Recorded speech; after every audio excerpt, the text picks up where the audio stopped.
Assalamualaikum warahmatullahi wabarakatuh. Perkenalkan, nama saya Lady Giltania Manyela dengan NIM A241244040. Pada saat ini saya akan memenuhi tugas pendidikan karakter dan anti korupsi, di mana membahas tentang kasus korupsi yang ada di Indonesia.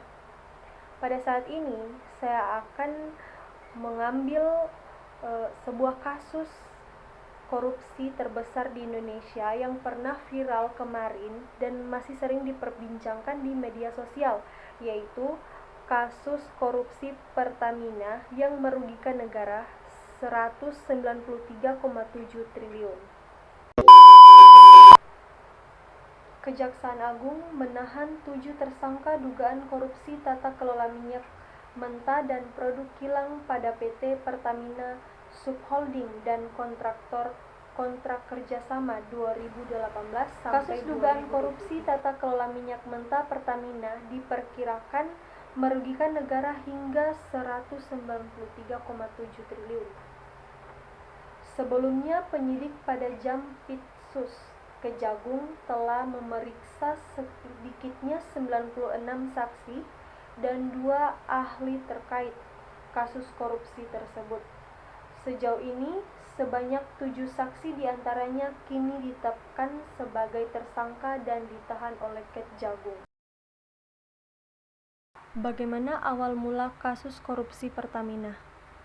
Kasus ini bermula dari Peraturan Menteri Energi dan Sumber Daya Mineral Nomor 42 Tahun 2018 yang mewajibkan PT Pertamina untuk mengutamakan pasokan minyak bumi dari dalam negeri.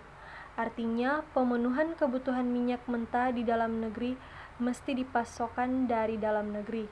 Begitu pula dengan kontraknya yang harus berasal dari dalam negeri. Namun, penyidik Kejagung menemukan bahwa tersangka RS, SDS, dan AP melakukan pengondisian dalam rapat optimalisasi hilir yang dijadikan dasar untuk menurunkan produksi kilang. Hal itu membuat produksi minyak bumi dalam negeri tidak terserap seluruhnya. Adapun pengondisian tersebut membuat pemenuhan minyak mentah maupun produk kilang dilakukan dengan cara impor.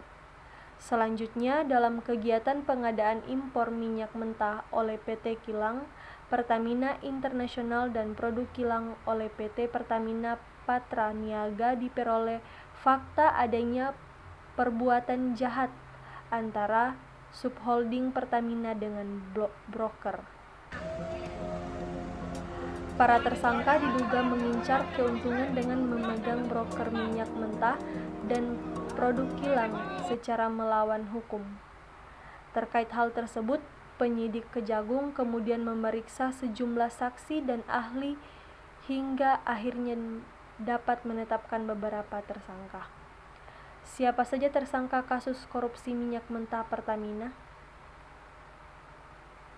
Berikut 7 tersangka dalam kasus dugaan korupsi tata kelola minyak mentah dan produk kilang periode 2018 sampai 2023. Yang pertama yaitu dengan inisial RS, Rifa Siahan, Direktur Utama PT Pertamina Patra Niaga.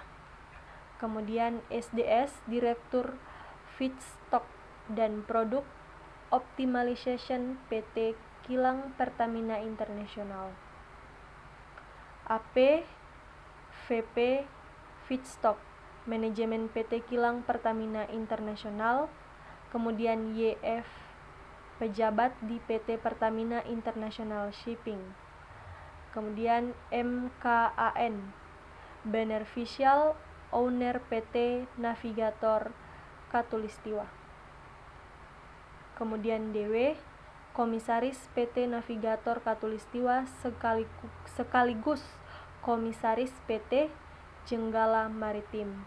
Dan yang terakhir GRJ, yaitu Komisaris PT Jenggala Maritim serta Direktur Utama PT Orbit Terminal Merak. Di dalam kasus ini ada sebab dan akibat sehingga terjadinya korupsi Pertamina. Yang pertama itu sebab. Berdasarkan penyelidikan dan laporan Kejaksaan Agung serta para pakar. Berikut penyebab munculnya korupsi di Pertamina. Nah, yang pertama itu pengadaan dan impor minyak lewat pihak ketiga, broker atau DMUT, yang tidak sesuai dengan prosedur. Kemudian yang kedua, impor minyak mentah dilakukan melalui perantara yang biaya atau harga lebih tinggi dibandingkan bila langsung memakai produksi dalam negeri. Kemudian yang ketiga, menolak minyak mentah dalam negeri dengan alasan kualitas atau harga meskipun masih layak dipakai. Di sini saya hanya mengambil 3 sebab dan akibat. Kemudian ada juga akibat. Yang pertama, akibatnya kerugian negara yang sangat besar. Kemudian yang kedua, nilai estimasi 193,7 triliun untuk salah satu tahun 2023 lebih besar lagi jika dihitung keseluruhannya periode 2018 sampai 2023. Kemudian yang terakhir, turunnya kepercayaan publik terhadap Pertamina. Nah, itulah sebab dan akibat terjadinya kasus korupsi Pertamina ini. Kemudian dari kasus ini saya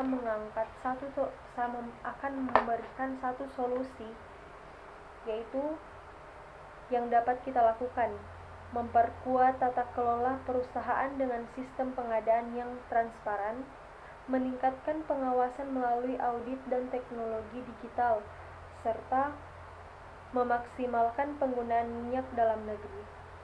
Pemerintah juga perlu menegakkan hukum secara tegas terhadap pelaku, menyita aset hasil korupsi, serta melakukan reformasi struktural di Pertamina agar lebih profesional dan bebas dari intervensi publik.